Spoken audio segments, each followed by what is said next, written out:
Salut zusammen, Solti von Plagvertica und wir sind heute hier im Bandraum von Kausam, um die Jungs mal näher kennenzulernen.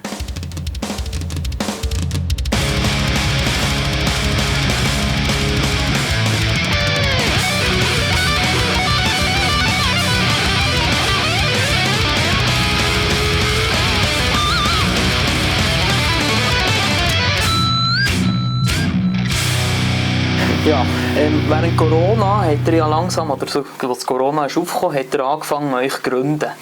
Hat die Massnahmen die eingeschnitten oder haben die sogar eigentlich eingespielt, weil ihr so, bös gesagt, lange üben ohne den Druck zu haben, live zu gehen?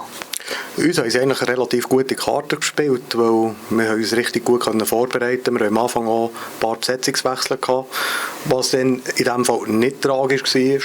Logischerweise. Und durch das haben wir auch relativ schnell das erste Album rausgeben. Ja, vielleicht noch für die Leute, die euch nicht kennen, was macht ihr eigentlich genau für Musik? Also ich lese hier Post-Apocalyptic Black Metal, was können sich die Leute darunter vorstellen? Ja, wir haben das auch schon mal in einem anderen Interview gesagt, das ist eigentlich der Sound, den du hörst, wenn du dir vorstellst, dass du einen Panzer nimmst und dann lässt du ihn über die Welt rollen. Etwa so tönt unser Sound. Das heisst, mächtig, nicht aufhaltbar, massiv. Es ist aber auch geprägt musikalisch von sehr vielen Melodien, wo eigentlich in jedem Stück charakteristisch irgendwo eine Melodie vorhanden ist. Und das gibt dann einen coolen Mix aus meiner Sicht, weil es halt eine Abwechslung drin hat und gleichwohl hast du das böse Black Metal-hafte, das unaufhaltsam ist. Ja, vielleicht eine Frage mal an dich, Sort. Du hast ja die Gitarre übernommen vom Arxis. Jawohl. Es ist dann relativ kurz gegangen, da müssen das ganze Set einspielen, weil es dann schon die ersten Konzerte ist gegangen. Wie gross war die Herausforderung, das in so kurzer Zeit zu bewältigen? Also das Gitarrespielen an sich war eigentlich gar nicht so ein grosses Problem gewesen, aber wieder so in ein Bandgefilde reinzukommen und mich hier einzuschaffen, ja, das hat mich am Anfang eigentlich recht gebraucht gerade, ja. Aber inzwischen völlig drin? Inzwischen völlig drin, ja. Inzwischen wohl gespielt. Das ist doch schön zu hören. Ja, wenn wir auch noch ein bisschen weiter in die Vergangenheit blicken, jetzt ist es ja schon über ein Jahr her, dass ihr euer Debütalbum veröffentlicht habt, Doomsday Rapture. Und ja, auf YouTube habt ihr, ich muss da selber nachschauen, 40'000 Aufrufe, auf Spotify hat das Album auch irgendwie teilfach irgendwie über 12'000. Habt ihr am Anfang damit gerechnet, dass ihr so viel einschlägt? Da muss ich weitergeben, wer will. Ja, wer will, das ist eine gute Frage. Ja, also ich persönlich habe nicht damit gerechnet. Das ist eigentlich so quasi so aus dem Nichts gekommen. Wir haben es aufgeschaltet oder der Fippo da bei Black Metal Promotion aufschalten und dann hat man da irgendwie nach einer Stunde reingeschaut und hat schon irgendwie über 3'000, 4'000 Aufrufe gehabt und ja, also für mich war es überraschend und es ist so weitergegangen, überraschend. Es ist ja irgendwie so wie so ein Boom gewesen für mich, so kaum zu glauben. Einfach so gerade das erste so ein Hype hat gegeben. Ja, vielleicht auch noch in die Richtung. Was habt ihr richtig gemacht, was andere falsch machen, dass eure Musik so hat eingeschlagen? Was habt ihr euch da ab? Aus meiner Sicht ist es so ein bisschen Glückssache. Ich meine, sehr viel von Reichweite, die wir gerade auf YouTube haben oder anderen Kanälen, hängt auch damit zusammen, dass eben gerade Black Metal Promotion uns angefragt hat, ob sie das Album hochladen können. Und das haben wir natürlich sehr gerne angenommen, weil sie einfach wahnsinnig Reichweite haben. Und da kann ich auch noch sagen, die Black Metal Szene ist extrem eine coole Szene, was den Support anbetrifft. Das ist wirklich eine Familie. Und das haben wir auch gemerkt. Wir haben auch Bestellungen weltweit bekommen für unser Album. Und wir haben noch andere Merch machen, wie Patches und T-Shirts, Schlauchschau. Sind die auch immer wieder bestellt worden und es ist immer noch so. Und das ist halt einfach cool, auch zu sehen, die Leute hören es nicht nur und finden es geil und lassen es vielleicht lachen oder so, sondern sie interessieren sich wirklich auch noch ein bisschen ja, in einem zweiten Schritt dafür und gehen dann auch auf die Website schauen, die wir haben, gehen zum Shop schauen, bestellen das Zeug wirklich auch, wollen uns supporten.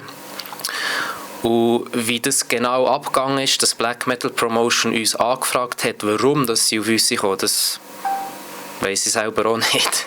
Von dem her ist dort für mich auch ein bisschen Glück drin. Ist ja schön, dass es geklappt. Ja, ist verdammt geil, ja. Ja, bis jetzt habt ihr ja, soweit ich es richtig gesehen habe, 3 Mal live gespielt. Einmal im Black Hole im Oktober 21, dann in der Medbar im November letztes Jahr und dieses Jahr einmal in Bern im Malibu. Was habt ihr so generell von den Fans? Du hast ja vorhin gesagt, eine grosse Familie. Ist da auch beim Live-Spielen das Gleiche übergekommen? Was habt ihr so mitteilt bekommen? Definitiv. Also für mich war es immer sehr speziell gewesen, live zu spielen mit Kausam, weil mir gedacht hat, dass jetzt bei allen Gigs, die wir hatten, die Leute sehr fest mitgegangen sind. Da hat man gesehen, wenn du ein bisschen animieren, dass sie mitmachen, abgehen, hast du eigentlich gar nicht viel müssen machen. Es ist schnell mal wirklich, eben auch die Stimmung, die vielleicht die Musik auch verbreitet, oder das Unaufhaltbare, das tut ja auch vereinen, wenn alle in die gleiche Richtung ziehen. Dass du dann einfach eine Einheit wirst und dann entsprechend halt auch die Stimmung da ist, dass die Leute voll mitgehen.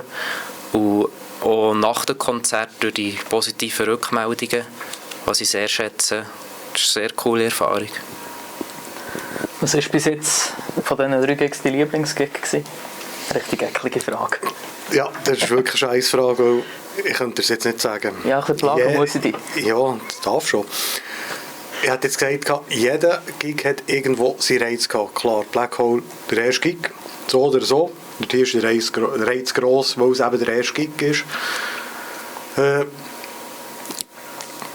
Lenzburg, Medbar, ist, wo wir Headliner waren.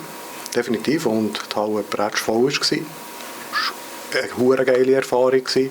Und Malibu ist das Publikum einfach am meisten abgegangen, muss man sagen.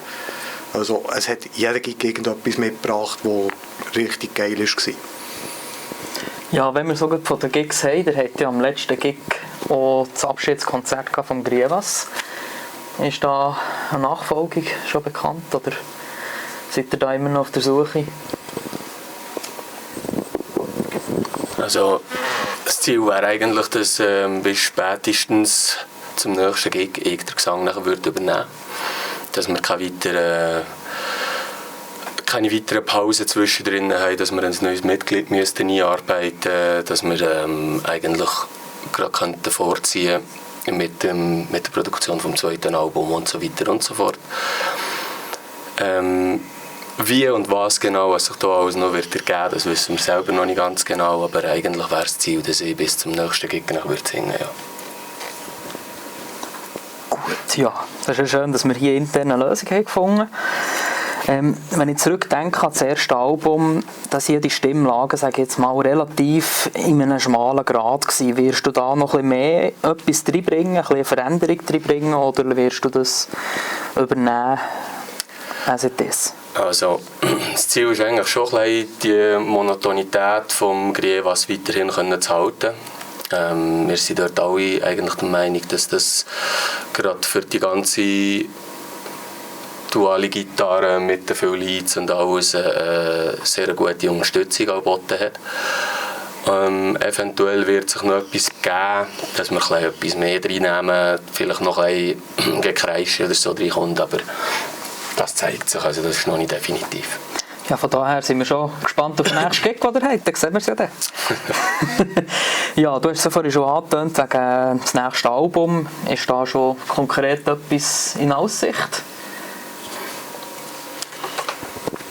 Definitiv. Also in der Vorproduktion stecken wir schon voll drin. Jetzt werden wir Ende Juli Drumaufnahmen machen, die definitiv in einem Studio, im Kauerstudio in Bern. Und anschliessend Bass aufnehmen. Und ja, dann ist das echt zu erwarten, dass das dieses Jahr rauskommt. Und von den Kompositionen her haben wir sowieso noch sehr viel Material, auch, ich sage jetzt mal im Bücherregal. Also das 3. Album habe ich schon fertig komponiert. Und das ist dann auch eine Zeitfrage schlussendlich, oder? Dass du als Band das Ganze voranbringst und eben das zweite Album jetzt zuerst sicher mal rausgeben, Konzert spielen und dann aber auch entsteht wieder mehr Raum für das dritte Album anzugehen. Also da sind wir voll dran, wir sind auch sehr aktiv unterwegs, genau nach meinem Geschmack. Ja, wird das Album ziemlich anknüpfen an das oder wirst du noch ein bisschen etwas im Stil anpassen oder möchtest du das noch nicht verraten? Also es wird sich in definitiver Ausprägung natürlich auch noch zeigen, weil die Sachen sind zwar komponiert, aber wir arrangieren sie dann häufig auch noch ein Stück in der Band und es ist auch jedem Musiker selber überlassen, ob er dann genau das spielt, was jetzt wie von mir herkommt oder ob er es noch anpasst. Ich finde das auch eine sehr coole Art, wie wir das Stück machen als Band. Und es wird sicher in eine ähnliche Richtung gehen. Aus meiner Sicht ist es auch eine Weiterentwicklung, weil sich die Band halt immer selber auch als Einheit weiterentwickelt, die Musiker im Stil auch. Und rein von den Texten her ist es ja auch ein 3-Alben-Konzept. Und das wird man sicher auch antreffen, dass es von dort her auch Zusammenhänge gibt. Sehr cool. Ja, die nächste Frage hast du ja vorhin schon vorgegriffen. Ich habe noch aufgenommen, ob ihr auch, ich sage jetzt mal, hier in der Schweiz habt ihr eure 3 Konzerte gespielt, ob das schon über die Landesgrenzen rausgehen. Anscheinend ja, hat das ja schon wunderbar gefruchtet. Merci Black Metal Promotion. Ich habe auch das Gerücht gehört, dass ihr den Herbst auf eine Europatournee bewegt. Was ist da an diesem Gerücht dran? Unter Umständen sehr viel, vielleicht aber auch sehr wenig. Da sind wir noch ein bisschen in den Abklärungen, ob die Konditionen stimmen für uns. Und wenn die natürlich nicht stimmen für uns, werden wir sie nicht antreten. Aber wenn sie stimmen, dann, also wir probieren alles daran zu geben, was wir das machen können. Und das würde heissen 8 Tage, 8 Länder. Und das wäre schon eine richtig geile Erfahrung für uns. In welchem Zeitrahmen wäre das etwa, sodass sich die Leute frei nehmen könnten, dass sie auch noch an die ausländischen Gigs gehen könnten? Das ist 21. Oktober bis 29. Oktober, genau. Also, save the date. Letzte Oktoberwoche alle frei nehmen und dann gibt es eine Tour de Kausam. Ja, vielleicht noch ein Ausblick, was ein bisschen konkreter ist. Ihr werdet ja am 17. Dezember im Schloss Köniz bei Bern spielen. Ja, es klingt für mich schon einfach Schloss Köniz, das klingt doch richtig nach etwas Spezielles, nicht einfach so, ja, man geht irgendwo in einen Keller spielen. Wie sehr ist da die Vorfreude rum?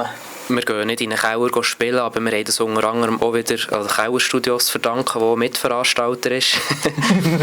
Und da ist die Vorfreude persönlich sehr gross. Das ist eine hure geile Location und auch mit den Bands, die wir zusammenspielen dürfen, mit dem Headliner Forgotten Tomb. Das wird sehr eine coole Erfahrung für mich werden, auch wahrscheinlich auch für alle von Kausam, denke ich. Und es ist auch schön, in der Nähe zu spielen. Da hat man weniger Aufwand, man kennt tendenziell auch noch mehr Leute, weil sie aus der Umgebung auch noch sind. Und ja, ich habe dort schon mal in einem anderen Zusammenhang gespielt und es ist also sehr cool dort. Ja, ja, da freuen wir uns doch schon richtig drauf. Ja, zum Abschluss vielleicht noch eine Schätzfrage. Wer von euch mal am meisten Bier saufen? Gib es mal. Wieso gibt ihr mir jetzt das Vertrauen? Das verstehe ich jetzt nicht. Das ist gut zu sagen. Also es kommt auf die Deutschen gehen. Nein, also ja, vielleicht das. Also es ist vielleicht aber auch Tagesform oder ja. Ich glaube, wir können beide gut hinter der Zwiebel. Wir können alle alle 4 recht gut Bier trinken. Das Bier ist immer flüssig und es läuft. Nein, also da wollte ich jetzt keinen irgendwie hervorheben oder... Genau, also nur so am Rand, die 2 hier heisst der Hang. Ja, Schleichwerbung für den Tender. Nein, also da kann ich das unmöglich jetzt sagen. Eben Tagesform, wie auch immer. Ja. Zum Abschluss vielleicht noch, möchtet ihr noch irgendetwas mitgeben, irgendetwas Spezielles oder neuen Fans möchtet mitgeben, erzählen? Oder sagt ihr auch, komm, das passt, Scheissdreck. Ich weiss nicht, hat er noch Simon. Also, merci vielmals für euren Support, das ist echt Hammer. Die Rückmeldungen, die wir bekommen, die Views, das Interesse, speziell auch die Leute, die uns an den Konzerten hören können, die Merch kaufen.